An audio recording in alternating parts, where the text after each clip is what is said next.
E aí, tá tudo bem com você? Bom dia, eu sou o Wellington Calazans, começa aqui o programa Expresso da Manhã, o seu programa de segunda a sexta, aqui no blog O Cafezinho, mas compartilhado em diversas páginas, botando pilha, falando verdades, Dilma Resistente, o Brasil 247 também. Bom dia para a Cicleide Cassiano, Pedro Nicolas, galera que acorda bem cedo, o Rômulo já chegou.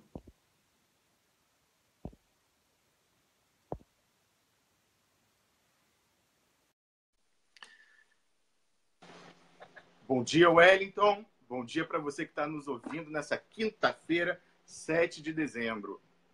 Bom dia, Rômulos. Bom dia para Camila Govedice, para Niobe Cunha. Entrou alguém aí com o login do Expresso da Manhã. Falar em Expresso da Manhã, a página do programa, a pedido aí do Miguel do Rosário, tem lá o botãozinho para doação, para a gente jogar duro na divulgação do programa por aí, tá bom? Mais pessoas, mais e mais, assistirem ao nosso programa. Rômulos, olha, a Dulcelena Costa chegou.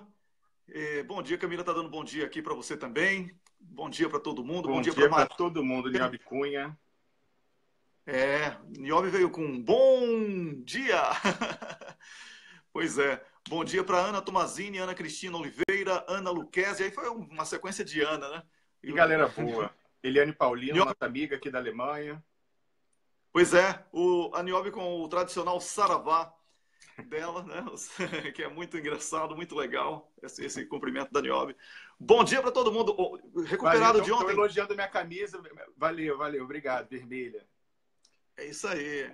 Eles reclamaram da Lacoste, Wellington. Você sabe que outro dia eu fui ver na loja, tem umas agora com jacarezão desse tamanho. Você queria que eu usasse? Aí eu falei, não, eu gosto de coisa discreta. Tinha uma que era um jacaré o peito inteiro. Aí já é merchandising. Pois é. O Rômulus, ontem foi um dia de muito trabalho aqui, mas prazeroso, hein? Wellington, a gente dormiu muito pouco, né? Porque a gente terminou ontem o último cafeína quase meia-noite aqui. Aí agora eu hoje de manhã fui ler as coisas para ver, né, a pauta de hoje tudo. Ontem foi um dia intenso, mas que vale a pena. Assim, a gente fica, lógico, é cansativo, atrapalha às vezes a nossa rotina com os familiares, mas assim, que beleza. Primeiro, nosso programa ontem de manhã excelente, com Patrícia e com o professor Marcelo Neves, professor Marcelo Neves dando furo, não só de que ele vai fazer um novo pedido de impeachment contra a Globo, como também de que a gente estava pautando a Globo, que a Globo foi saber com ele sobre a entrevista que ele tinha dado aqui no programa. Depois disso, aquela entrevista excelente, eu recomendo que todo mundo veja, com os senadores Cátia Abreu e Roberto Requião. Está lá no canal do Cafezinho, para todo mundo ver. Muito importante, muita coisa. Eles discutiram primeiro a questão do PMDB, depois a questão da reconstrução nacional e, por último, as perspectivas para 2018 dos dois.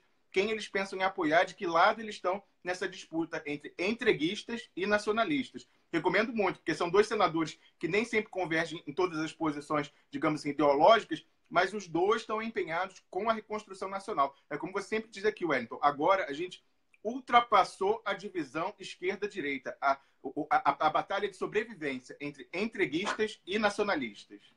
Olha, sobre isso eu gostaria até de fazer um comentário que algumas pessoas foram... Você sabe que eu tenho o hábito de ler depois os comentários, sempre é possível, né? Apesar de termos feito 3 programas ontem, eu procurei ler o máximo possível, porque esse é o feedback real. É o que o público acha do meu trabalho, do seu trabalho, do trabalho do cafezinho, não é verdade? E algumas pessoas foram muito agressivas com a senadora Cátia Abreu. Né? Assim, porque aquelas coisas lá que falam dela, tá? Da floresta amazônica e tal. Aqui os índios, isso, olha, garanto que não foi... A Cátia Abreu não iniciou o massacre a índios e... Não foi apenas ela que praticou esse tipo de... Apesar de que ela não praticou, né? Eu estou falando assim, não foi apenas... Não é um recorte histórico onde ela é a culpada pela situação dos índios do Brasil. Primeira coisa, não estou aqui para defender Cátia Abreu. Mas eu quero chegar no seguinte ponto. Ou as pessoas caem na real, Rômulus, de que nós estamos sob ataque dos Estados Unidos e da União Europeia, ou vão ficar aí discutindo. Essas pessoas vão ficar discutindo aborto, liberalização da maconha, e outras pautas moralistas de pessoas sem moral, na verdade, tá? E o pré-sal sendo entregue, e a educação pública federal, como no caso das universidades, recebendo meganhagem. Minha gente, vamos cair a ficha, o Brasil está em guerra. Só que o Brasil não declarou guerra. O Brasil é atacado porque uma presidenta que poderia resistir convocando o povo, porque ela foi eleita democraticamente, ela foi destituída do cargo. E ontem ficou claro, por vaidade, por burrice de Dilma, porque Roberto Requião deixou claro que ela foi falar mal dos filhos do senador Lobão na véspera. Na véspera. Puta, mas Dilma, que cagada sensacional essa. Me perdoe aí, mas não existe outra expressão. Perdeu os 3 votos do Maranhão, e aí com isso perdeu todos os outros que achavam que ela podia continuar e queria ser governo. Então, lógico, se ela não tem mais o número, os outros saíram aí, em vez de 30, caiu para 21. Pois é, então o Roberto Requião e a Cátia Abreu, senadores, deixaram ontem claro que foi falta de habilidade política. E política a gente não faz com o estômago, não. A gente faz com o cérebro. A gente tem que usar o cérebro para fazer com que as pessoas votem pelo estômago. Porque a gente não pode perder o faminto, o desempregado, que está sendo negligenciado nesse debate promovido pelo PSDB e pela Globo, para que o pobre e a pobreza não entrem no debate. Porque se isso entrar no debate, eles não têm chance. Então, observem que o discurso de Cátia Abreu ontem, na nossa entrevista, Romulus, foi totalmente voltado para o social. Totalmente voltado. E é isso que me interessa. Nesse momento, eu acho melhor salvar vidas de pessoas, o futuro do Brasil, a soberania nacional, o Estado Social, a debater a rã, o sapinho amarelo que Marina dizia que não podia construir Belo Monte, porque se matasse aquele sapinho, o planeta Terra iria ser destruído. Tá entendendo? Então vamos parar de burrice, ou de má fé, sei lá qual dos dois, ou os dois, não é? E vamos falar de política real. Não existe reforma política no Brasil. Ou cai essa ficha. Não existiu. Dilma chamou para a rua em 2013, certo? Para a reforma política e recebeu críticas até de pessoas que se dizem de esquerda. E aí o resultado é tem que compor. Lamento lhe informar, mas tem que compor. Certo? Tem que compor. Senão não ganha. E não existe esquerda sem poder. Esquerda sem poder é confabulação de mesa de bar. Certo?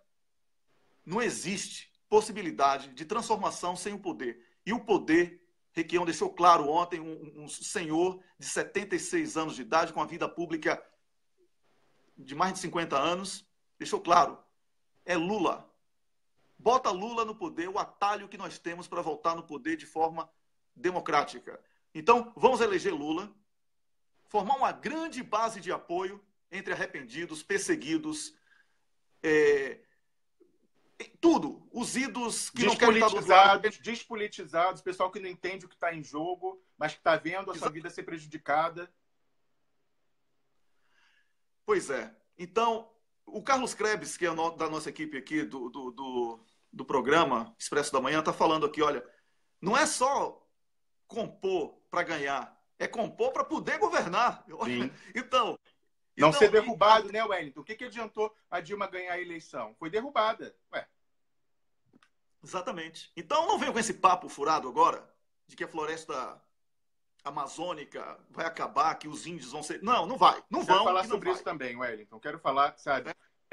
Você concluiu a sua fala? Por enquanto, sim. Vamos lá chamar o professor... Só um minuto. Eu quero falar só rapidamente sobre essa questão da Cátia Abreu, que é o seguinte. Quando ela era... Eu ainda comentei isso com ela. A entrevista não é chapa branca. Eu falei na entrevista. A senhora foi uma vocal líder da oposição contra o governo Lula, depois foi ministra da Dilma, até com uma ligação pessoal, que todo mundo viu que ela realmente se envolveu pessoalmente na defesa da Dilma, e hoje é uma vocal oposicionista desse governo de usurpação que está desmontando o Brasil. Isso é política. Política as pessoas evoluem de acordo com a composição, tem arranjo local, tudo isso. Mas eu digo o seguinte, a Cátia Abreu, muita gente queimou a língua com a senadora Cátia Abreu. a gente criticava ela muito naquela época do governo Lula, e eu vou dizer, não tem pessoa que se empenhou mais pela defesa do mandato da presidente Dilma, pode ter igual, mas mais do que a senadora Cátia Abreu, não.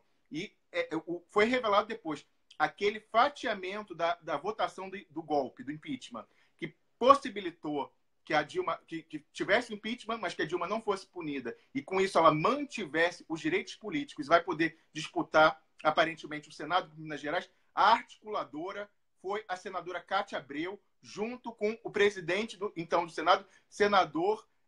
Oh, meu Deus. Roberto Requião. Não, de Alagoas. Renan Calheiros. Renan Calheiros articulou. Então, tem muita gente aí batendo em Renan Calheiros. Ele está com um discurso alinhado com o nosso, falando contra o desmonte, falando que precisa da reconstrução, contra a meganhagem, entendeu? Contra o Eduardo Cunha está mandando no governo. E o pessoal, eles estão estendendo a mão. E tem gente aí que, como você disse, que vive no mundo da lua e parece que não vê que o Brasil está sob ataque. Essas pessoas. Foi o senador Renan Calheiros, junto com Cátia Abreu, quem articulou a manutenção dos direitos políticos da Dilma. E com isso, já lá de saída, desmoralizaram um golpe. Acabou aquela história de impeachment. Porque, que crime é esse que não tem punição? Então, os dois, embora tivessem, evidentemente, eles não podem remar contra uma maré, uma avalanche. Eles viram, então, assim, a senadora Cátia Abreu votou contra, o senador... meu Deus, o senador... Estou bloqueado mentalmente. O senador Renan Calheiros votou a favor, mas logo, porque ele achou que aquilo era o preço a pagar, embora ele visse o desgaste que ia ver, era o preço a pagar para ver uma pacificação naquele momento, que o Brasil parecia que ia implodir. Logo ele viu que não foi, porque continuou, né, pior ainda, tudo piorou, e logo, já nos dias seguintes, ele desembarcou. Então, são apoios que nós precisamos para ganhar, e não só para ganhar, para depois não ser derrubado. O que adiantou a Dilma ganhar em 2014? Ela não governou em 2015, porque o Eduardo Cunha bloqueou, em 2016 caiu. Então é isso, vamos acordar, gente. E, ademais, a presidente Dilma já falou várias vezes que a senadora Cátia Abreu evoluiu muito no entendimento dela sobre meio ambiente. Ela se sensibilizou, ela estava no governo, tanto que você vê, não houve polêmica ambiental com ela enquanto ela estava no governo. Então, é evidente que esses grupos são pautas importantes, o meio ambiente, são pauta importante, a questão dos quilombolas, dos indígenas, é evidente que isso é importante. Mas é por isso mesmo que a gente precisa de um governo popular lá. Olha o que acontece agora. A gente com um governo de direita, um governo de direita BBB, junto com o Congresso BBB, eles estão tratorando. Acabou quilombola e índio, está tendo massacre, matando sem terra no campo, como nunca a gente vê. Desde os anos 80 não tinha tanta morte no campo. A única maneira de contrabalançar a bancada BBB é tendo no executivo alguém popular comprometido com isso. E o jeito de ganhar, Wellington, e de continuar lá governando é compondo com quem está disposto a negociar. Então, eu louvo todas as pessoas que estão se juntando. Tem que parar com essa coisa de, mas lá ontem você... Não. Agora é a guerra de sobrevivência nacional. Todo mundo que se juntar com a gente contra o entreguismo é bem-vindo. Ponto. É isso aí, Rômulo. Eu concordo com você. E digo mais uma coisa, para concluir por esse instante aqui, esse papo que certamente vai voltar depois, quando a Niobes chegar e tal. Inimigo de inimigo nosso é nosso aliado. E, na dúvida, veja o que é que a Globo está querendo. Aí você vai para o caminho do outro lado, certo? Se a Globo disser que é bom, é só bom para ela, é ruim para o Brasil. Se ela disser que é ruim apenas para ela e é bom para o Brasil. Então, esse é o critério segundo Brizola. Vamos lá, Rômulus. Wellington, já estamos na linha com o nosso novo, muito orgulho de dizer que é o nosso agora comentarista fixo, meu Deus, hoje está difícil, embaixador Samuel Pinheiro Guimarães. Bom dia, embaixador. Bom dia, como vai? Tudo bem? Tudo bom. Embaixador, a gente conversava ontem definindo a pauta, e a gente está sempre aberto a sugestões dos próprios comentaristas. Eu perguntei sobre o que o embaixador queria comentar hoje, e ele pensou em falar do programa nuclear brasileiro. Ele viu publicações na imprensa que ele achou incompletas e da perspectiva do ataque que esse programa nuclear vem sofrendo, não é, embaixador? É verdade.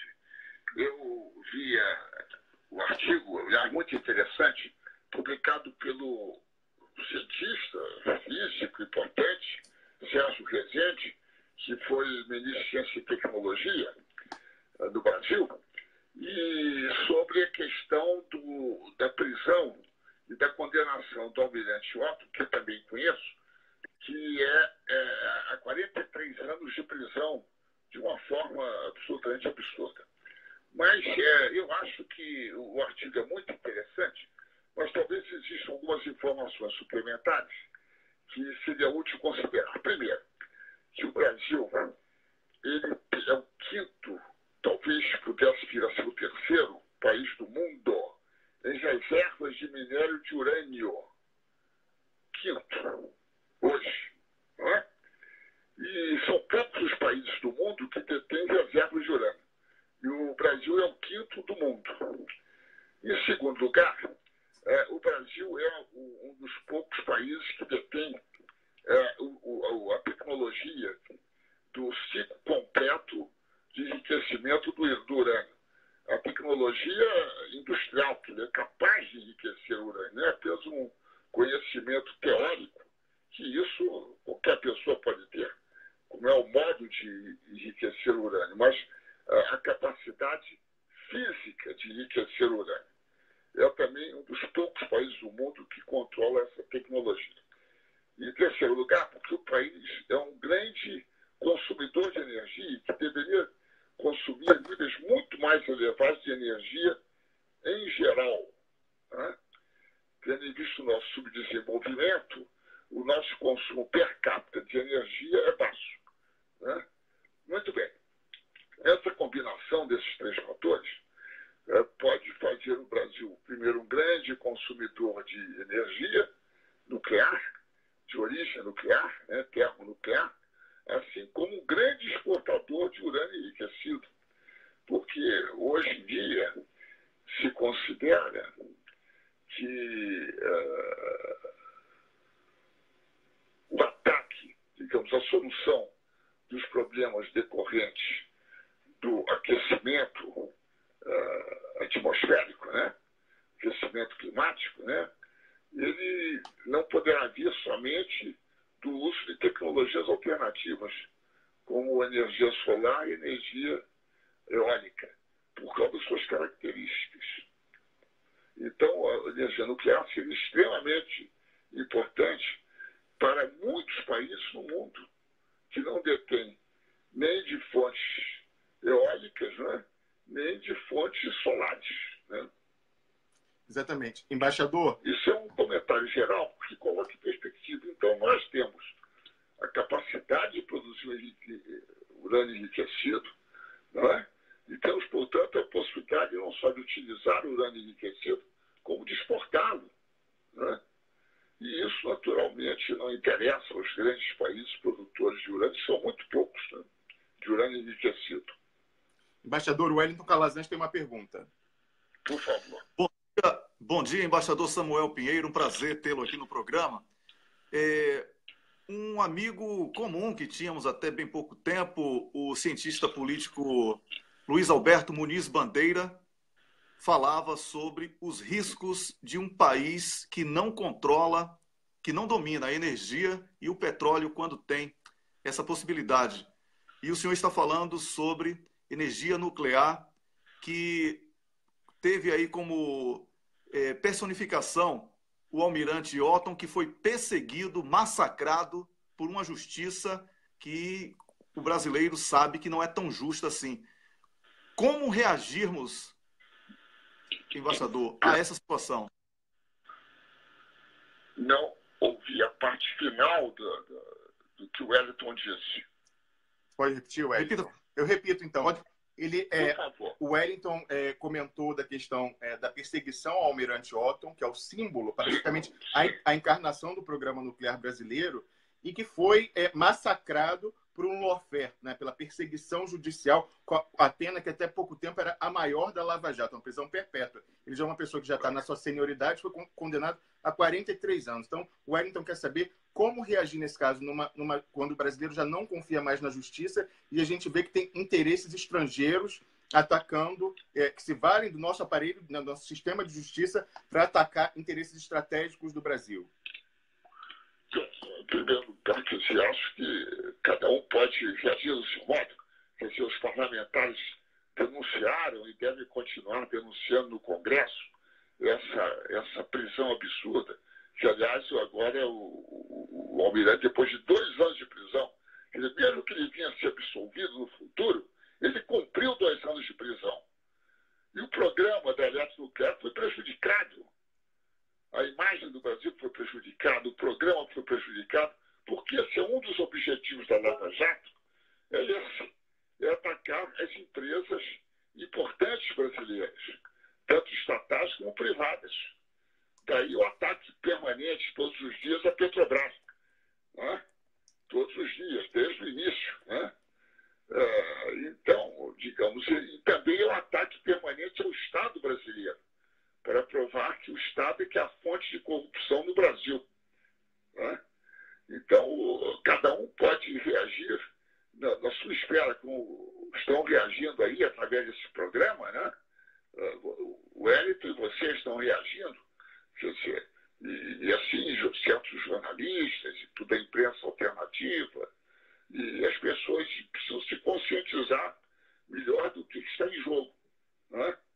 E é isso que, em parte, o que está em jogo é o enfraquecimento e a destruição das empresas brasileiras. Hoje em dia, por exemplo, no programa de privatização da Eletrobras, de que faz parte a eletronuclear não está incluída porque a Constituição não permite. Vocês gostariam de privatizar a empresa? A empresa tem segredos tecnológicos de extraordinária importância. Extraordinária importância. São as máquinas de enriquecimento de urânio, as ultracentrifugadoras, mais aperfeiçoadas do mundo. Sim. Sem nenhum exagero, isso é um fato. Né? Então, eles poderiam privatizar essa empresa, ter acesso a essa tecnologia e explorá-la. Né? Sim. Embaixador, antes... Então, isso é extremamente importante, porque nós estamos numa situação em que é um ataque ao Estado, que é para privatizar tudo, desde as universidades, ao ensino, a energia de todo tipo, né? A destruição da Petrobras, né? E assim por diante. Né? E, ao mesmo tempo, um ataque, como se poderia dizer, um ataque ao próprio Brasil. Né? Embaixador, antes da gente passar para o outro tema que o senhor sugeriu, que também é de extrema relevância, eu queria fazer só um breve comentário sobre o que o senhor acaba de dizer, que é o seguinte: a questão do urânio não é só independência, né, e respeito, dissuasão em relação a potenciais forças estrangeiras. É também uma questão econômica. Como o embaixador falou, o Brasil combina algo que é raro no mundo. Ele tem enormes reservas e o domínio do ciclo. A exportação de combustível nuclear é um negócio bilionário. Por exemplo, a França, que é um país que não tem nenhuma reserva, ela coloca suas forças militares lá no Sahel, na África, na Namíbia e outros Níger e outros países, para garantir que a sua estatal, que se chama Areva, que faz a mineração desses minérios, possa fazer, porque é um negócio bilionário do qual a Areva, que é a sociedade francesa, sobrevive. Tem muita receita com a exportação do combustível para países que não dominam o enriquecimento, mas que têm centrais nucleares. Então, é um negócio, além disso, eles querem privar o Brasil de entrar nesse seleto clube, porque o Brasil junta a reserva e a tecnologia. Então, tem esse ataque também. Pois é. Como embaixador... Sem dúvida. A questão não tem aspectos militares, do ponto de vista atual, que, como disse o ministro Rezende, o Brasil é signatário do Tratado de Não Proliferação Nuclear, suas instalações nucleares estão sujeitas a inspeções da Agência Internacional de Energia Atômica, né? E, portanto, não é essa a questão. Né? A questão, na realidade, ela é econômica, né? Porque é uma questão da possibilidade do Brasil ser, e não só porque o Brasil também vai necessitar de energia nuclear. Porque, apesar do nossa matriz energética ser pura, o grande uso de energia hidrelétrica, né? Nós estamos vendo hoje em dia com a situação dos reservatórios no Brasil. Então é muito importante ter uma fonte de energia que ela tenha, que ela seja permanente e ao mesmo tempo estável. E a única fonte de energia que é estável e permanente é a energia nuclear. A própria energia hidrelétrica depende do ciclo das chuvas, né?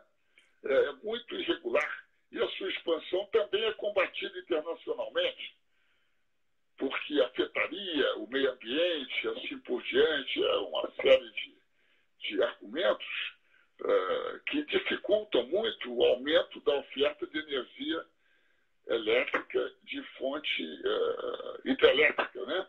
E estimulam o uso da fonte termoelétrica com petróleo, né? Que é extremamente poluente. Exato. Enfim, é uma questão que envolve a questão das exportações, envolve a questão da estabilidade do sistema energético brasileiro, né? E envolve a possibilidade de exportação de urânio enriquecido. Exatamente, embaixador. E como o senhor dizia, não só a segurança energética, como até a questão ambiental. Há pessoas, né, ambientalistas extremados que acham que é um tabu, eles falam não radicalmente, peremptoriamente, à energia nuclear. Basta a gente ver o que está acontecendo na Alemanha. A Alemanha, o Partido Verde, para fazer uma coalizão com a Merkel, alguns anos atrás, exigiu a saída da energia nuclear. A Alemanha aliás, que ajudou o Brasil a desenvolver a tecnologia nuclear com o acordo lá do governo Geisel, elas colocaram um tempo, né, 10 anos, para banir a energia nuclear. Resultado, estão construindo várias usinas a carvão, que são as mais poluentes possíveis, inclusive a fumaça do carvão que provoca chuva ácida está passando para todos os países vizinhos. O ar em Paris hoje é um dos piores do mundo, não como a China, mas assim, na União Europeia é um dos piores, em parte graças à fumaça do carvão queimado na Alemanha.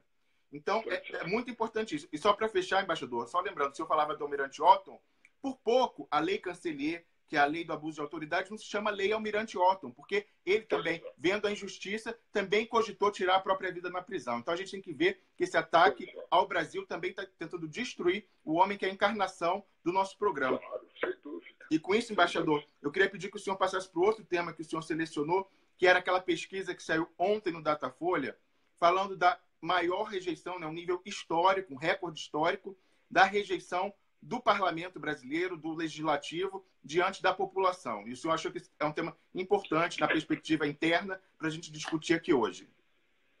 É importante porque faz parte desse processo político atual, né? Que é um processo que, digamos, por um lado, procura demonstrar que a causa de toda a corrupção do Brasil está no Estado. Então é preciso reduzir o Estado, reduzir o número de funcionários e, portanto, reduzir a fiscalização de qualquer atividade econômica, né? Reduzir toda a possibilidade de correção das desigualdades, porque sem a ação do Estado não haverá essa correção de desigualdade.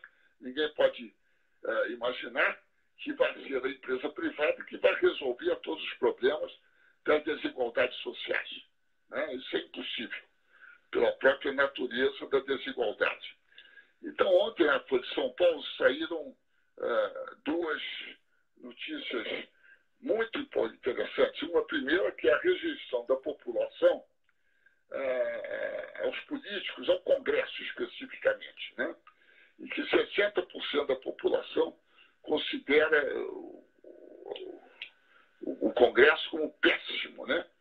Ao mesmo tempo, significa também que, mas considera o Congresso péssimo do ponto de vista da corrupção, mas não considera, o jornal não considera que o Congresso seja péssimo porque ele aprovou o congelamento dos gastos públicos, ele aprovou a reforma da legislação trabalhista, ele está para aprovar a reforma da Previdência, que são todas medidas contra a população.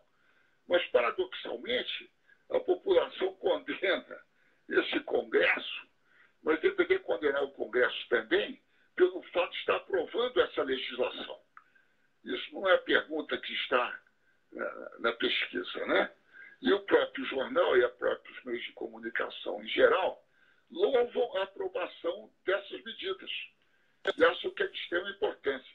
Então é um paradoxo, porque ao mesmo tempo que se estimula a população a considerar o Congresso como corrupto e as instituições políticas brasileiras como corrupto, para abrir caminho à ação dos chamados, digamos, pessoas de fora da política, que é um absurdo, né? Como Bolsonaro e como que seriam fora da política, ou como João Dória, né? Contra os políticos chamados políticos tradicionais. Então, dirigem esse ataque, não fazem pesquisas de uma forma que revelem o que está realmente ocorrendo, né? Que é um Congresso altamente corrupto, não por causa de lava-jato de delações, porque nada disso foi comprovado, né? Ele é altamente corrupto porque está sendo comprado pelo Executivo para executar, para aprovar essa legislação que favorece a minoria da população brasileira. E não favorece a maioria, quer dizer, a maioria da população brasileira rejeita o governo Temer, né? Em parte por causa dessas medidas que o Congresso aprova, né? Então é algo de um paradoxo, mas que está dentro desse programa, que é destruir o Estado brasileiro e destruir o sistema político brasileiro. Então, veja, assim como o Almirante Otton passou 2 anos na cadeia, outras pessoas também estão há 2, 3, 4 anos na cadeia, né? Sem nenhuma prova, condenados a dezenas de anos, como é o caso de José Dirceu, né? Sem que haja nenhuma prova, apenas com base em supostas delações que são extraídas à força no sentido por coação, né? Porque as pessoas são presas e permanecem anos na prisão até dizerem a palavra mágica, que é Lula. Tem que acusar o Lula para poder obter uma redução de pena, né? Então é uma coisa muito, muito grave. Ao mesmo tempo, ontem na própria Folha também, sai uma pesquisa em que mostra que na cidade de São Paulo os níveis de expectativa de vida entre as regiões mais ricas, distritos mais ricos e os mais pobres chega a ser de 20 vezes, né? As crianças morrem 20 vezes mais até 5 anos de idade nos distritos mais pobres, na periferia, do que nos distritos mais ricos. E a mesma coisa quanto ao acesso à água, naturalmente, tudo é causa disso, né? A causa dessa morte prematura de crianças é o acesso à água, a comida, a alimentação e assim por diante, né? Então, uma desigualdade gigantesca. E a mídia e o sistema político do Congresso estão legislando no sentido de que vai aumentar essa desigualdade com essas reformas, a reforma do CLT, da Previdência, a redução dos gastos públicos, dos investimentos do Estado, obviamente, né? Então é algo extraordinário, né, que estamos vivendo no Brasil, né? É uma destruição, uma tentativa de destruição do Estado, das instituições e da política externa, né? E, enfim, de todo o programa de desenvolvimento que deveríamos ter, né? Exatamente. Embaixador, o nosso tempo estourou, mas para concluir a nossa conversa, eu queria fazer só um breve comentário sobre o que o senhor acaba de dizer, essa importante observação, que é o seguinte: o senhor, de maneira irônica, falou que é um paradoxo, e traduzindo para quem não é um paradoxo apenas aparente, porque é justamente pela demolição da imagem do Congresso que se consegue colocar a faca no pescoço dos parlamentares para conseguir aprovar o que o capital quer, o que a finança internacional quer. Então, uma coisa são duas faces da mesma moeda. Enfraquecer o legislativo para ele ter de ficar de joelhos e ter que aprovar com a faca no pescoço toda essa agenda contra a população. Então, eles usam a bandeira da corrupção para acabar com o poder do legislativo, acabar com a sua independência e, com isso, conseguir empurrar as pautas que são de interesse do capital, que são representados pela grande mídia. Não é verdade, embaixador? É verdade. Sou perfeitamente de acordo com a sua análise. Perfeitamente de acordo. Ela é precisa. E só para fechar mesmo a nossa conversa, que o senhor falava da questão de São Paulo, e essa diferença que tende a aumentar com o desmonte do Estado, isso em São Paulo, que é um grande centro, em que mal ou bem as pessoas têm maior acesso à infraestrutura e à saúde. Imaginemos, Brasil afora, os efeitos do que eles planejam fazer. Isso realmente, a luta é de sobrevivência nacional. A gente precisa... Ou a gente retoma o Estado agora, ou realmente vai passar décadas e décadas de absoluta miséria e absoluto aviltamento da soberania brasileira. É verdade. Temos que lutar com todas as forças para que se realizem eleições em 2018, né? E para que o presidente Lula seja candidato. O que é também objeto de uma notícia de ontem, que são as declarações do ministro Gilmar Mendes contra a prisão em segunda instância, por decisão de segunda instância, que é muito importante porque ele é o presidente do Tribunal Superior Eleitoral, né? E são coisas extraordinárias o que pode acontecer no Brasil por decisões de juízes isolados de primeira instância, pessoas absolutamente fanatizadas, né, hoje em dia, né?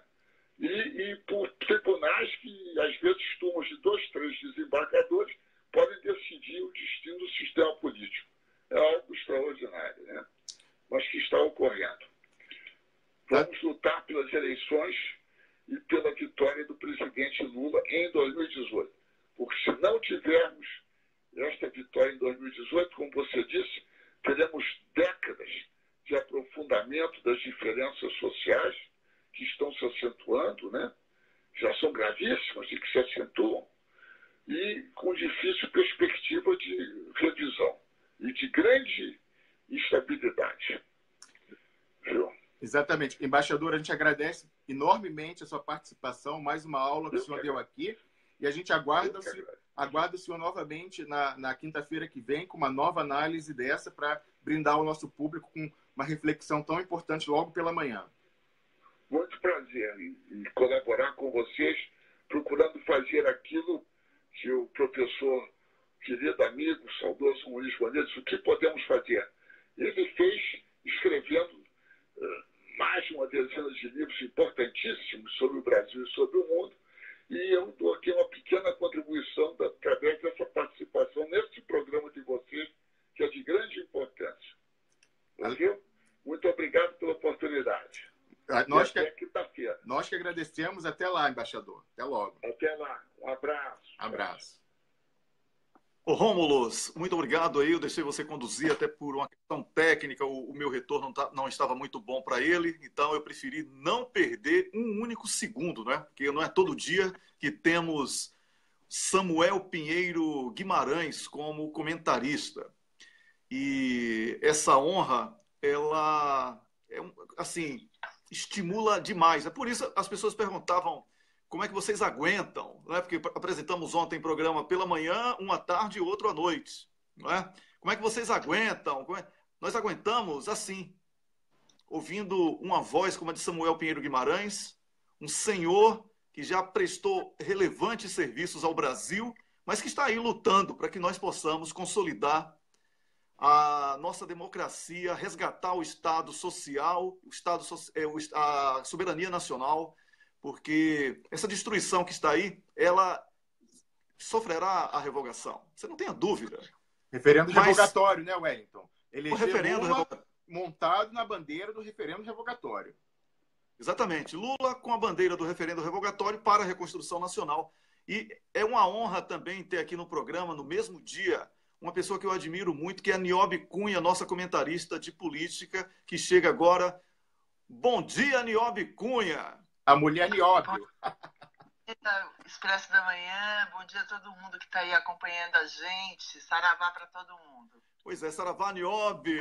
É ótimo ter você aqui, essa voz inteligente, essa voz que traz o debate de uma maneira mais próxima da realidade do mundo como ele é, não é? Você traz agora o assunto Brasil para dentro, a rotina das pessoas para dentro do debate, depois de termos ouvido essa amplitude internacional e, claro, diretamente, que afetam, aliás, diretamente o Brasil, com o embaixador Samuel Pinheiro Guimarães, mas agora temos você falar especificamente sobre a realidade do Brasil. Você que vive essa realidade, está aí no dia a dia e com sua capacidade de observação, você que é uma jornalista com muita sensibilidade no texto, é muito bom ter você aqui para poder comentar um pouco. O que é que você nos traz aí, ô Dona Niobe? Então, Wellington, primeiro eu super agradeço esse preâmbulo maravilhoso, me sinto honrada de ser vizinha da fala do embaixador, que tem tanta propriedade na sua fala, né? Eu queria hoje propor uma brincadeira diferente, assim, uma brincadeira de ligue os pontos, né? Que é aquela brincadeira que a gente fazia quando era pequeno, né? Que a gente vai ligando as coisas e no fim aquilo vai gerar um desenho. A gente veio de uma semana, da semana passada, bastante intensa de acontecimentos, né, Wellington? Sim. Teve o Tacla Duran, teve o Marcelo Miller na CPMI, teve, pesquisa de Lula, dando Lula lá isolado, lá em cima, TRF4, acelerando o processo contra Lula, enfim, a gente teve coisas muito fortes acontecendo, né? Exatamente. E seria. Quando eu estava escolhendo a pauta, eu falei, gente, tem tanta coisa para falar, né? Tem tanta coisa para a gente debater, tentar entender. Mas aí os acontecimentos que pareciam menores começaram a tomar corpo, né? E é um assunto que eu já até trouxe aqui, que é a questão da educação.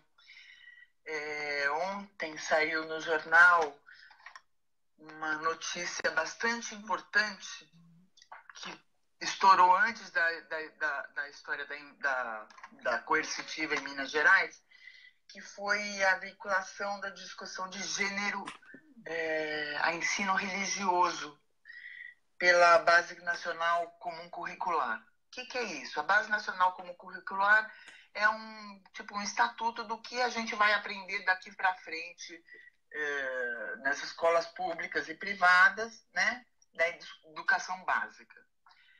E eles vetaram, enfim, várias coisas e colocaram a discussão de gênero como uma discussão de tema religioso. E isso é uma coisa tão retrógrado que eu não sei nem o que comentar. Por que eu falei de ligar os pontinhos? Diante de tanta coisa grande, né? Diante de uma denúncia tão grave como a do Tacla Duran, diante do vacilo do Marcelo Miller diante do deputado Paulo Pimenta, que demonstrou total fragilidade na sua argumentação, diante do ministro Gibran acelerando o processo contra Lula, que antes ele demorava 300 dias, né, para ele dar um laudo, para ele descrever, né, uma ação. Foi em 100 dias, miraculosamente, né, acelerou-se esse processo. Por que essa coisa da base curricular, a discussão de gênero, por que isso incomoda? Isso incomoda porque é aí que eles estão querendo transformar a sociedade num robô sob o comando deles. Não é à toa que a Universidade Federal de Santa Catarina foi aviltada com a condução coercitiva do reitor Cancelier e culminou na sua morte trágica. Não é à toa que teve essa invasão na Universidade Federal de Minas. Então eu proponho para a gente ligar os pontinhos. O que quer dizer esse ataque à educação, mais objetivamente, né? Vamos pensar junto aqui todo mundo. O que as pessoas acham que isso quer dizer? Por que educação, né? E é uma discussão que a gente já vinha trazendo, que era a cultura, que é onde as pessoas precisam de liberdade para criar e para se manifestar, e a educação, que é onde a gente tem as referências, onde a gente tem os dados, onde a gente busca reflexão, onde a gente aprende a pensar. Não à toa essas frentes estão sendo gravemente atacadas, né? O que aconteceu na Universidade Federal de Minas Gerais não é só um ataque à universidade. A universidade é um centro de excelência, né? É um centro de discussão, de base de discussão, e ali tem uma coisa que talvez tenha escapado assim da gente, que é onde estava sendo criada o Museu da Anistia. Exatamente. Né? Exatamente aí, Niobe. E, ironicamente, chamaram essa operação, ironicamente não, violentamente, cuspindo na nossa cara, chamaram essa operação de Esperança Equilibrista, que é a música do João Bosco e do Almir Blanc. Ai, meu Deus, Almir não sei Blanc. o nome. Almir Blanc. Almir Blanc. Aldir Blanc. Aldir, perdão, Aldir. O Bêbado e Equilibrista, que é uma música que foi tema, inclusive, da anistia. Exatamente. Né? Da anistia de vários presos políticos, inclusive quando é citado o Herzog, o caso do Vladimir Herzog, essa música é sempre lembrada. E eles tiveram eu não sei nem o termo que usar, eu não quero ser... Audácia, vamos usar esse termo. Mas foi nojento, é nojento usar essa música, a Esperança Equilibrista, como tema de uma invasão a um centro de excelência, né? Ali tem formação, tem vários intelectuais ali naquele centro. Realmente muito grave. O Niobe, a Adonise Meirelles está sugerindo a palavra desfaçatez. Eu até concordo com você, é melhor do que audácia. Desfaçatez. Porque é isso que aconteceu, é uma desfaçatez, a gente tem que lembrar também que isso está sob o comando da Polícia Federal, cujo o novo diretor-geral, o Fernando Segovia, né, foi indicado pelo ilustríssimo José Sarney e pelo senhor Temer, né? Que são pessoas que indicaram um novo diretor da Polícia Federal. Exatamente. Então, assim, essa disfarçatez, o grave dela é que ela realmente virou uma disfarçatez. Ela não disfarça mais, ela não tangencia mais. Está muito claro os objetivos e o que vem daí para frente. E aí, volto lá para o começo da minha conversa, que eu chamei de ligando os pontinhos. Vamos ligar os pontinhos? Vamos nessa. O que quer dizer ataque à cultura? O que quer dizer o ataque às bases nacionais, ao petróleo? O que quer dizer tudo isso? Por que tudo isso? Não é uma coincidência. Não é só uma questão política, né, política local, partidária. É uma questão mais grave mesmo, que é o grande tema desse programa, que é a soberania nacional. Assim, a gente está sob um ataque grave e estão querendo interferir na educação, na formação de um pensamento crítico em relação a isso. E acho que a importância desse programa agora, daqui para frente, cada vez mais, é fortalecer, é discutir, é trazer essas pautas, trazer gente para nos orientar, para nos ajudar a pensar como é que a gente vai se organizar para se posicionar contra isso. Porque, assim, é inaceitável, e eu acho que grande parte das pessoas que estão aqui devem concordar com isso. Com eu chamei isso, inclusive, de PAG, PAG, que é uma alusão ao PAC, né, que é o Programa de Aceleração. Eu chamei de PAG, que é o Programa de Aceleração ao Golpe. Assim, o ministro Gibran acelerando o voto de condenação ao Lula. A gente sabe... outro dia eu li uma análise bem interessante que diz que mesmo com essa aceleração, dificilmente eles conseguem fechar a questão até agosto, quando o Lula já pode se inscrever como candidato. Mas é importante entender o porquê que está acontecendo. Por que de repente a justiça acelera? Por que de repente as escolas estão sendo invadidas? Por que de repente... Ontem, inclusive, teve um debate Niobe, sobre isso. Oi. Niobe, antes de você falar do debate de ontem, e pegando essa sua deixa da PAG, programa de aceleração do golpe, que eu gostei Genial, muito. genial trocadilho, adorei. É isso. Então, vou usar, viu, Niobe? Já era, direitos Olá, autorais. é nosso, né? É isso. Então, é o Domínio seguinte, público. eu sempre tenho feito uma alusão nos meus textos ao ladrão de galinha, comparando com essa turma do golpe aí. O ladrão de galinha, como é que ele faz? Ele rouba normalmente de madrugada, quando as galinhas estão dormindo, e o dono do galinheiro também. Mas ele tem que roubar rápido, porque ou o dono acorda, ou as galinhas fazem barulho e acordam todo mundo. Esse PAG, Programa de Aceleração do Golpe, que você citou aí com muita propriedade, é exatamente isso. A tática que eles estavam usando de assalto do Brasil é tática de ladrão de galinha. Eles não têm nada a oferecer ao povo. E o povo começou a se ver desempregado, com fome. Esse discurso, esse papo furado de que os desempregados foram produtos de Dilma já não cola mais. O povo está vendo que isso é mentira. A economia, o pibinho de Temer não sobe, não é? Pibinho broxado. Pibinho broxado. Pibinho broxado. E também não colou, desculpa te interromper, também não colou aquela história de que a gente que elegeu o Temer, que o Temer era vice da Dilma, que o programa, a gente que é o culpado por ter eleito o Temer. Não colou também, não. Eles tentaram muito, mas não colou, não. Pois é, então o ladrão de galinha não tem o que oferecer. Ele tem que correr. E não vai dar. Não vai dar para eles. Eles já perderam. Eu falei ontem no segundo Cafeína, que foi mais tarde, inclusive ontem. Uhum. Eu falei ontem, Niobe, repito aqui para o nosso público de hoje, pedindo um pouco de licença a você aí, para você concluir seu raciocínio. Opa, é nós. É nóis. É nóis, é isso. Ô Niobe, é o seguinte, eles estão nas cordas.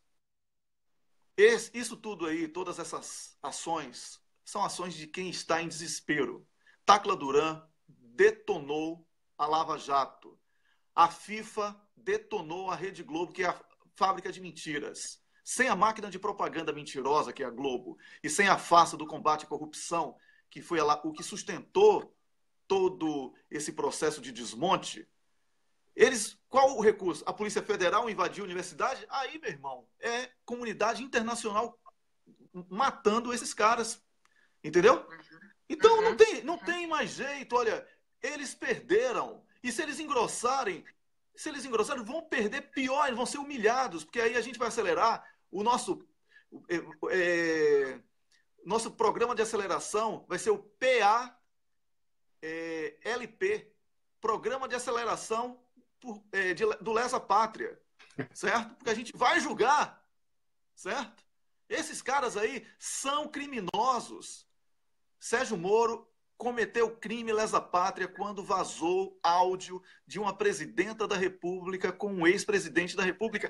Ponto final. Ele vai... Isso é inominável, né? Ele vai ter... Olha, não adianta hoje dizer que não foi, que ele agiu correto, que os fins justificam os meios. Fins justificam o meio é um cacete. Não se muda a regra de jogo com a bola em andamento. Entendeu? Não adianta.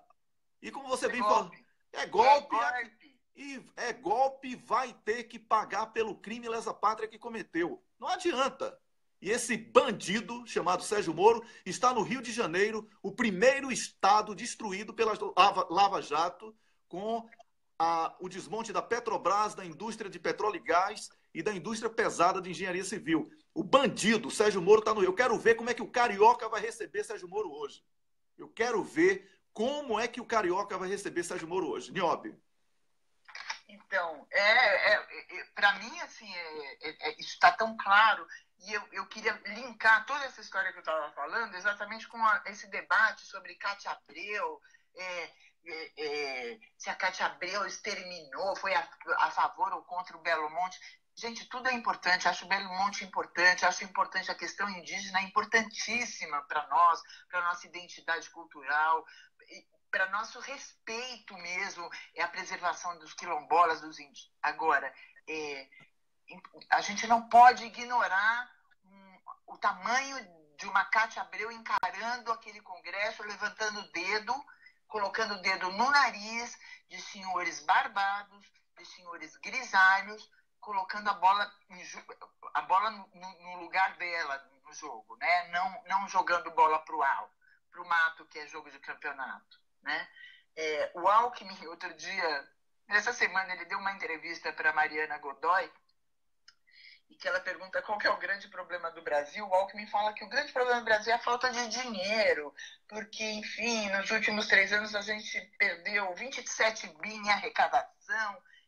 O nosso candidato, esse é o candidato do Tucano pela presidência, no que a Mariana educadamente e alteradamente interrompeu e falou assim, não, desculpa, só nesse ano a gente teve uma arrecadação de 1 trilhão. E aí eu comecei a lembrar, como assim o problema do Brasil é falta de dinheiro? E aquele trilhão que a gente abriu mão ali na Petrobras? 4. Dinheiro que sobe e desce em mala? E o dinheiro que comprou a liberdade, a permanência do Temer? Como assim falta de dinheiro? E aí ele gaguejou, não, veja bem, isso é outro assunto. É o mesmo assunto. É o mesmo assunto. A gente está falando da mesma coisa. Exatamente. A gente está falando de gente que usurpou o poder e que tem um projeto de destruição do país. Exatamente, Niobe. Você concluiu aí com chave de ouro. Chave de ouro. Da mesma forma que o embaixador Samuel fez uma crítica cirúrgica, essa mesma imprensa que vibra com cada crime do parlamento contra o Brasil e os brasileiros é a imprensa que fala mal do parlamento para que o brasileiro não tome gosto pela política. Esses mesmos críticos de que o problema do Brasil é dinheiro não se preocupa com o destino do dinheiro que está sendo entregue pela cleptocracia que está no poder. Tá? Eu agradeço a você, Niobe, por ter participado em mais um programa. Você eleva em muito o nível do nosso debate, a sua forma serena, tranquila de colocar as coisas faz com que eu respire mais para pensar no que você fala, porque eu e Rômulo estamos pilhadaços aqui, a gente está trabalhando feito malucos. A Camila, coitada, vai entrar em desespero uma hora dessa. Eu estou até preocupado com a saúde de Camila, não para de trabalhar, não dorme, fazendo promoção disso, banner, não sei o que lá vai, e a equipe está realmente exausta, mas com muita força para lutar. Wellington, só para me despedir da Niobe, você falava da forma, a forma da Niobe não é só um bálsamo para a gente, não. A forma da Niobe é um bálsamo para todo mundo que ouve, eu recebo feedback, inclusive que ela consegue, com essa serenidade dela, ultrapassar a clivagem e chegar aos enganados pela Globo, entendeu? Então é importantíssimo pessoas com essa pegada da Niobe. Pois é, Nióbio, muito obrigado.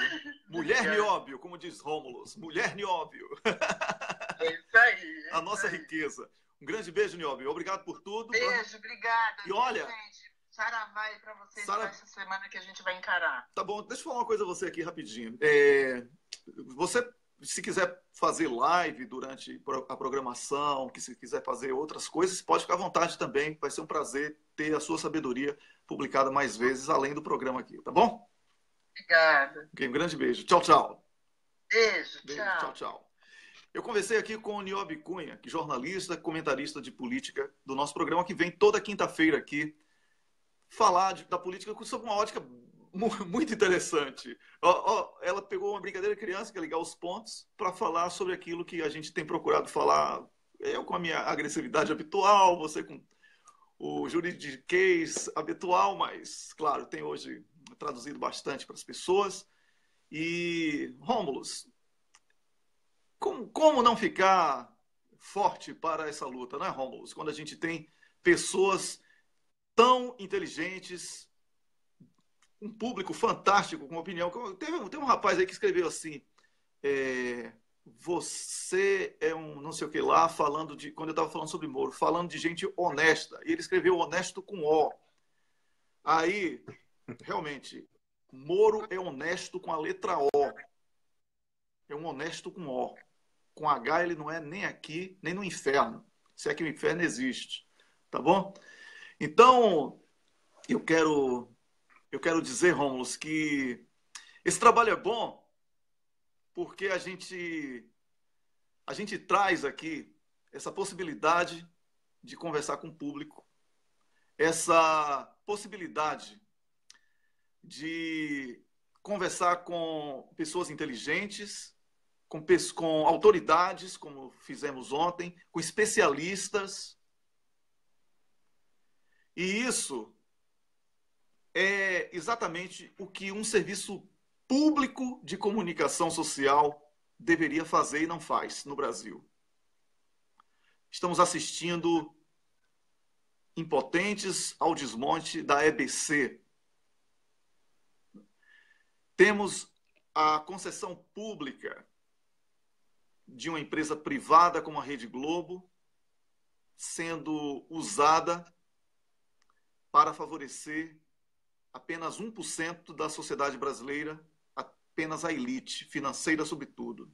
Wellington, e como lastro, uma concessão pública, como lastro para jogatina financeira, porque os marinhos não ganham dinheiro na Globo, mas não, eles ganham dinheiro usando a Globo como garantia da especulação. Então, por isso que eles apoiam os bancos, porque eles já viraram um banco.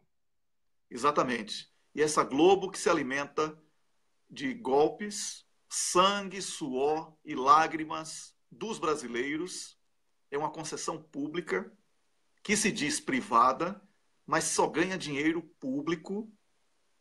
Quem sustenta o Brasil é a mentira da Globo.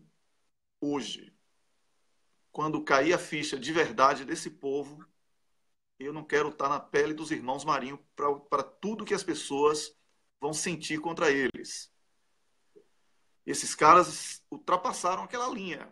Eles romperam a linha de diálogo. Por isso, tem blogueiros como o Paulo Henrique Amorim, do Conversa Fiada, que ele prega unicamente a radicalização hoje.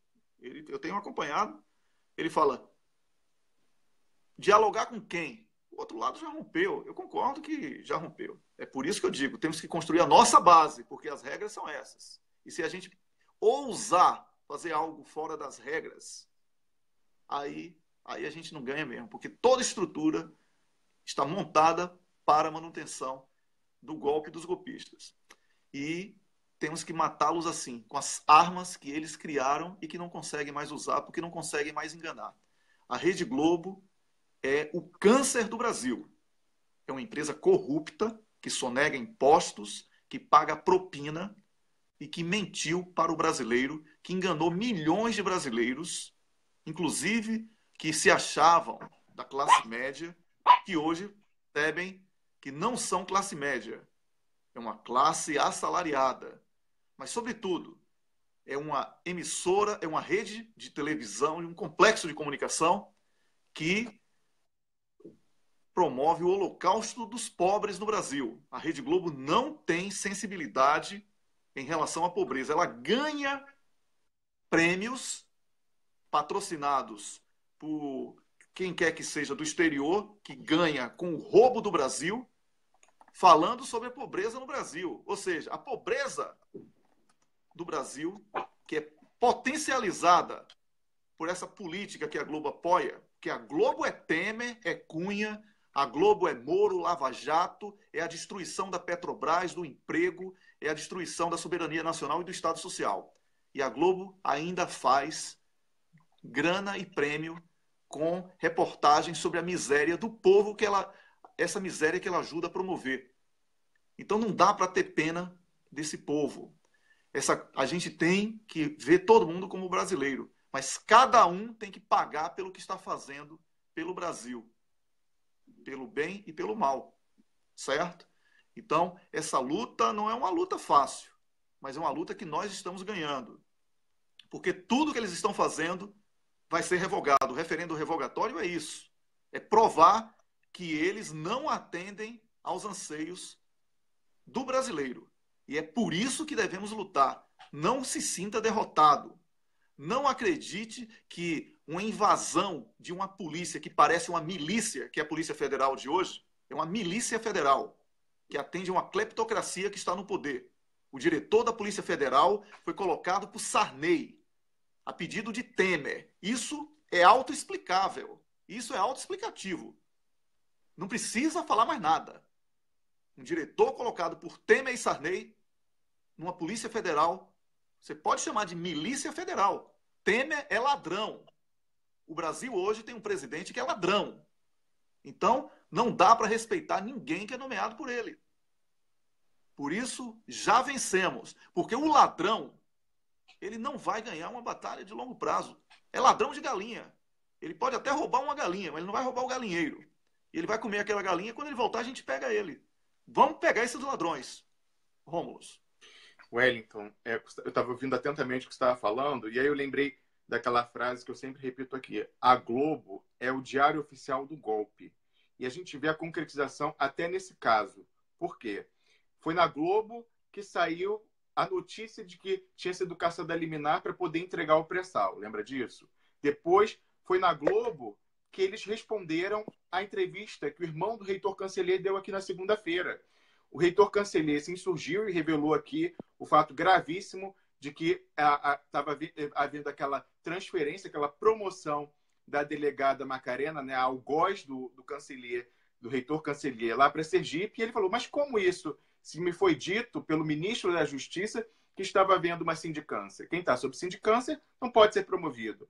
E aí, no dia seguinte, o que faz o Diário Oficial do Golpe? Sai uma notinha lá no veículo das organizações Globo, falando que não é bem assim, a ideia é, sim, mandá-la para Sergipe, promovida, mas que está aguardando o resultado da sindicância. Mentira, não tinha sindicância nenhuma. É evidente que eles falaram isso como resposta ao absurdo que o irmão do reitor Cancellier revelou aqui no programa. Então, a Globo é o Diário Oficial do Golpe. Sempre assim, sempre será. E ontem, da mesma forma, é importante notar, Wellington, a gente conversava no Cafeína sobre essa questão da UFMG. Você sabe o que não aconteceu, Wellington? Você sabe o que não aconteceu ontem, Wellington? O Jornal Nacional não deu o espalhafato que eles esperavam. Quando aconteceu na Universidade Federal de Santa Catarina com o reitor Cancellier, eles fizeram aquele padrão global de cobertura lavajatesca. Ontem não saiu uma linha, para a grande frustração dos meganhos. Os meganhos queriam aparecer. E por que a Globo fez isso? A Globo parou de apoiar? Não. Porque a Globo sabe que as pessoas já se ligaram. A morte do reitor Cancellier, que é um mártir da democracia brasileira, foi o ponto de inflexão. Isso chocou todo mundo. Todo mundo se chocou com essa história. A gente não vai tolerar mais. Foi a conversa ontem em Brasília, foi isso. A Globo sabe que se comprasse essa história, fizesse isso, ela ia comprar grandes adversários em Brasília, porque isso vai da direita à esquerda, vai de ministros de tribunais superiores. O reitor Cancellier é uma pessoa respeitadíssima na comunidade jurídica. É como eu falei, é terrível falar isso, mas assim, quase que a gente vai ficar em dívida, não digo agradecido, mas em dívida perpétua pelo sacrifício do reitor Cancellier, porque foi necessário essa tragédia individual para que a coletividade acordasse e saísse do estado de choque com que ela observava o avanço da meganhagem. Então, a Globo, que é a patrona que inventou a meganhagem, ontem já deu um passo atrás e não noticiou o que aconteceu no FMG. Fala, Wellington. Um grande abraço aí para o Leonardo Artucci, do Brasil 247, que está assistindo a gente.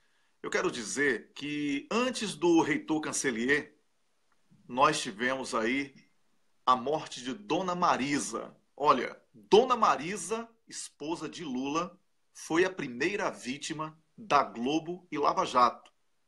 Então, eu defendo a Lei Cancellier. Nós temos aqui um dia, que é a segunda-feira, que falamos sobre a importância da Lei Cancellier e trazemos sempre especialistas da área do direito e também do universo acadêmico para falar sobre o assunto.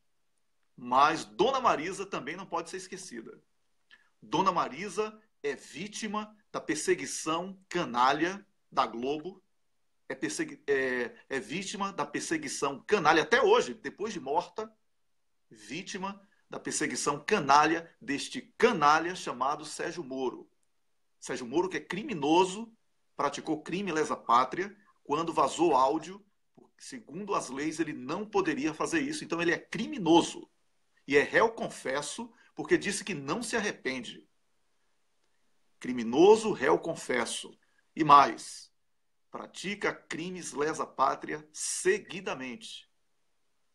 Sérgio Moro, que está implicado diretamente nas declarações espontâneas do Tacla Duran à CPMI, porque a esposa de Moro e o seu sócio no escritório de advocacia, que é padrinho de casamento de Moro, e como ele mesmo diz na sua santa burrice, Meu amigo pessoal é a única pessoa no mundo que teria amigo impessoal. Moro é tão burro que não sabe fazer a letra O com um copo.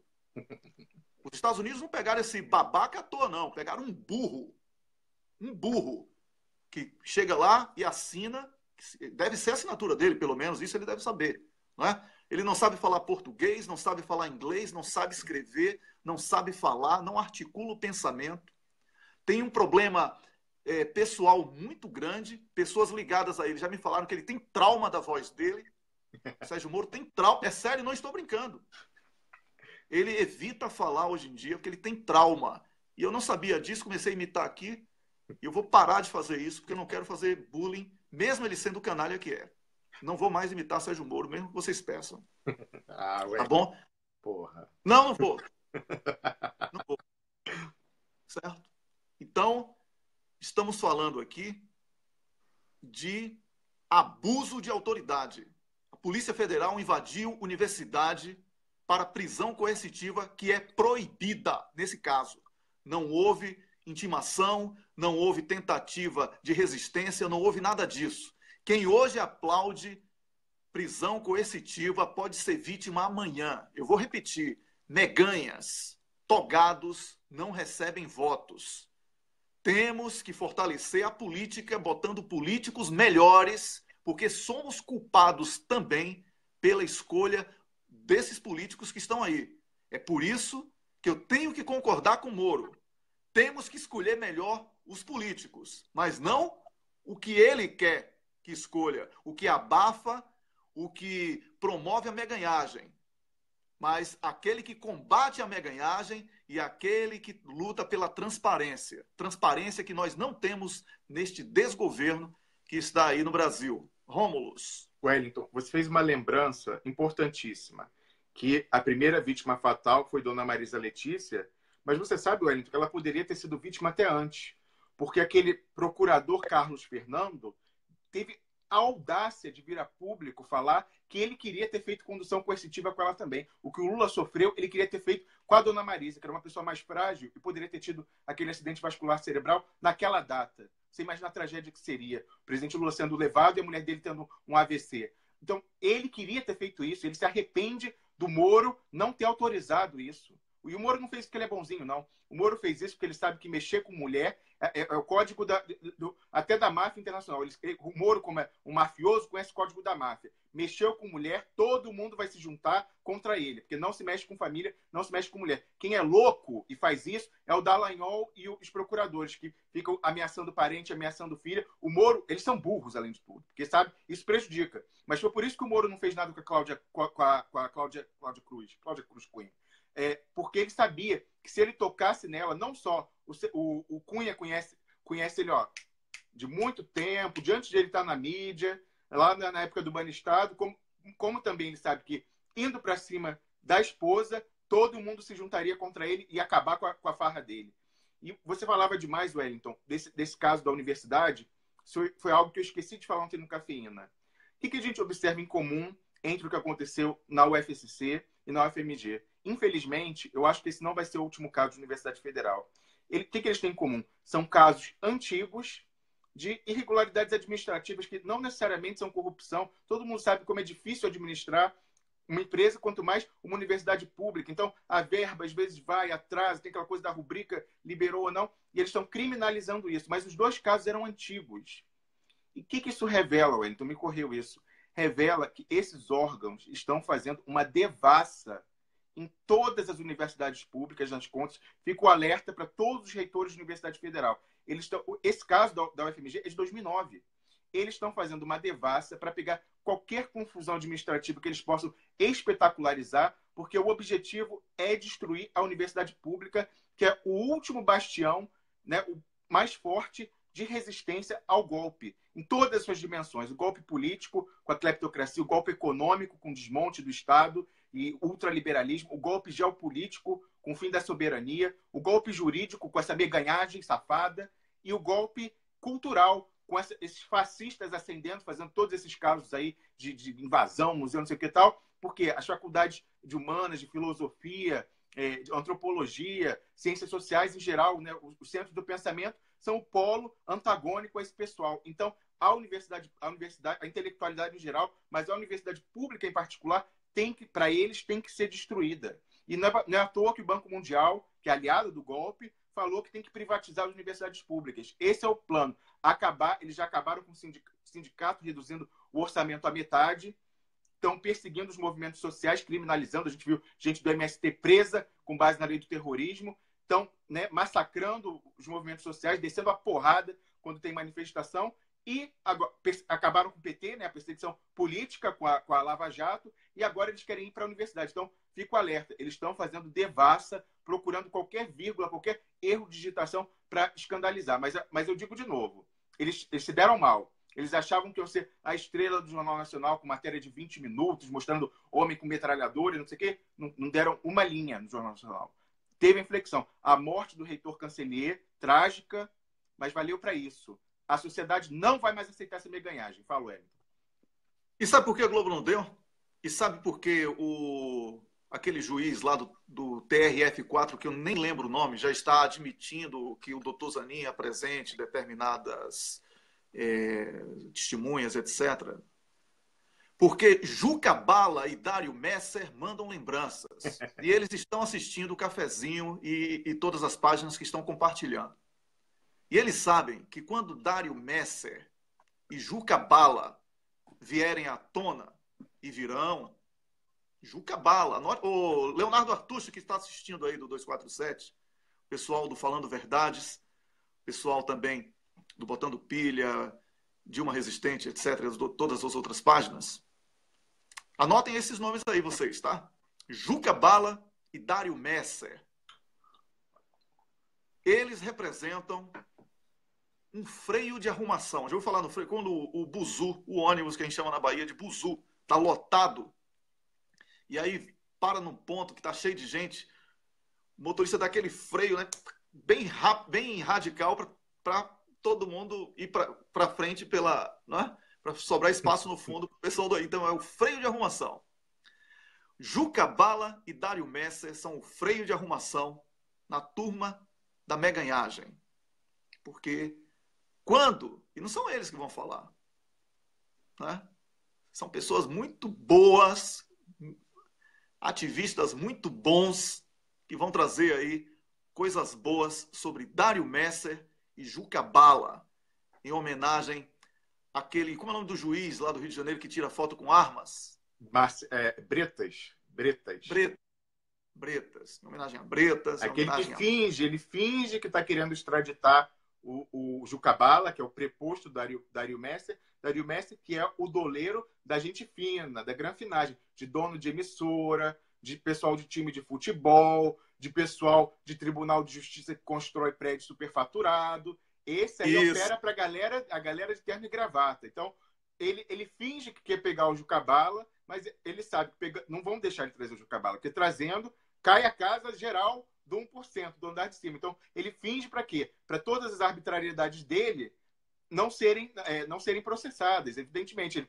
Ele mantém a faca no pescoço dos desembargadores, de ministros de tribunal superior, falando, olha, vou extraditar o Juca Bala. Mas é mentira, está lá preso há tempos e não sai. Ele não vai trazer o Juca Bala, porque ele sabe que se ele trouxer, acabou a história dele. Olha, e para a gente terminar o programa aqui, eu queria falar que tem algumas pessoas falando assim, Wellington, você falou que o Sérgio Moro corre risco de ser assassinado porque ele é um arquivo vivo. Eu quero deixar claro que naquela oportunidade eu informei que foi uma fonte minha, muito boa, uma fonte que nunca furou, tá? Que me falou isso. Sérgio Moro. Eles não pegaram um juiz burro à toa, não. Eles não pegaram um juiz burro à toa. Certo? Wellington, é importante falar que a sua fonte é internacional, não é do Brasil, não. Ele pegou uma fonte estrangeira. Exatamente, mas nem precisava falar isso, mas tudo bem. É uma fonte estrangeira, muito boa, que não fura, tá? E Sérgio Moro corre sem risco. Por quê? Porque ele é o arquivo vivo da interferência norte-americana no Brasil. Sim.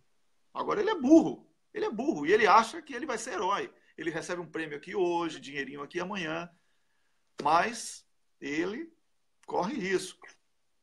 Ele entrou no esquema que ele não controla. Tá? Exatamente assim que foi dito para mim. Ele entrou num esquema que ele não controla. Ele nem sabe que é pau mandado. Nem sabe, ele é tão burro que nem sabe que é pau mandado. Ele está se sentindo herói. Ele se sente realmente herói. Aquela vaidade dele é uma vaidade real. Ele realmente é vaidoso. Ele acha que ele é herói. Porque ele é tão burro que ele não percebe que ele é instrumento que está sendo usado. Aliás, nem ele, nem nesses outros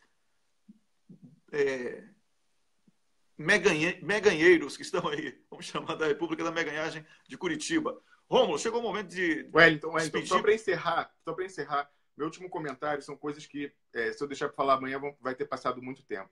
Primeiro, eu queria saudar o jornalista Luiz Nassif. Eu li o artigo que ele publicou ontem sobre essa questão do UFMG, também o vídeo que ele publicou, porque eu acho que ele teve uma evolução da compreensão dele. Ele, na época do julgamento do Aécio Neves no STF, fazia coro com o pessoal que queria que o STF tivesse prendido.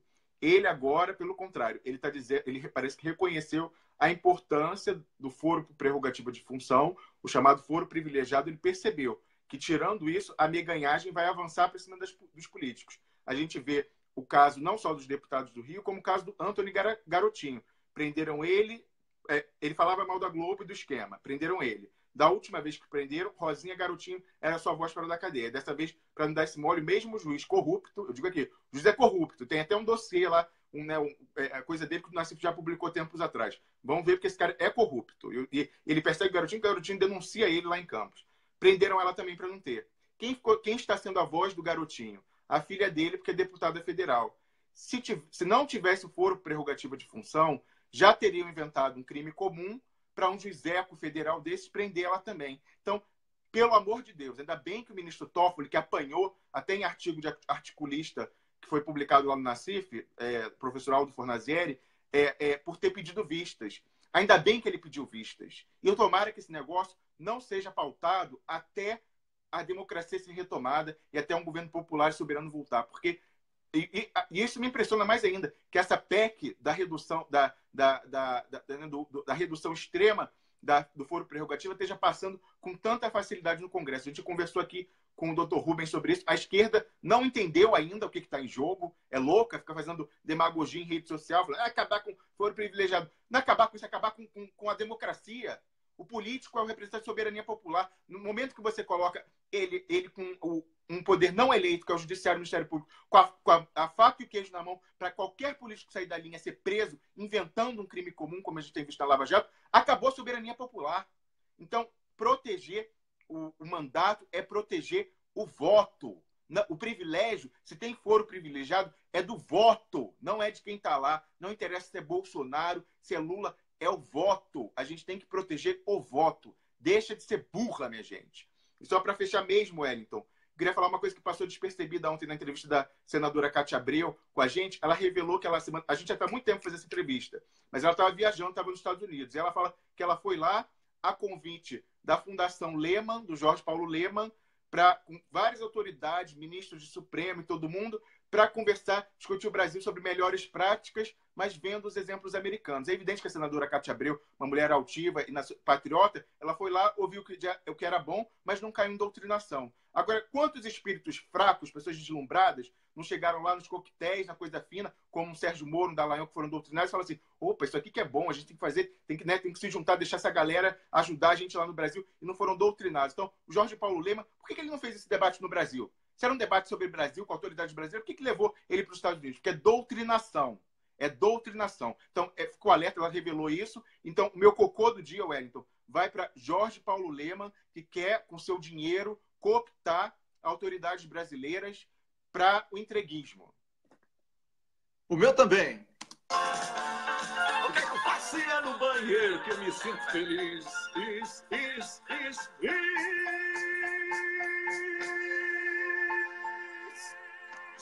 Esse Lehmann é o que quer deixar de vender cerveja e comprar a eletricidade do Brasil, né? Comprar, ué, tu quer pegar na mão grande. Pá, pois é.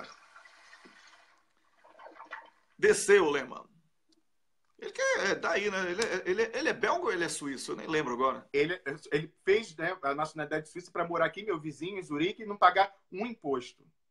Pois é. Olha, um grande abraço, Rômulo, obrigado por hoje. Obrigado a você que ajudou esse programa a ser muito assistido. Eu recomendo que você, dentro de 2 minutos, vá à página do Facebook do Brasil 247 para assistir ao Leonardo Atush, que vai falar também sobre assuntos da atualidade lá na página dele, Brasil 247. Eu sou o Wellington Calazans, falei ao vivo direto de Estocolmo, capital da Suécia, e o Rômulo Maia falou a partir da Suíça. Amanhã, às 6 da manhã, a gente volta com mais um programa. Não, a gente volta hoje, na hora do almoço, com o professor Reginaldo Nasser, falando de Oriente Médio, às 12 horas. Exatamente. Tem cafezinho no almoço hoje, é comigo e com Rômulus, terças e quintas agora, comigo e com Rômulus durante esse mês. Tá bom? Voltamos ao meio-dia aqui no cafezinho. E nas páginas compartilham também. Muito obrigado pela companhia. E eu lembro que o programa de amanhã também terá convidados e vocês vão saber durante a programação. Abraço. Leonardo Atush, assuma a peteca aí no Brasil 247. Tchau, tchau.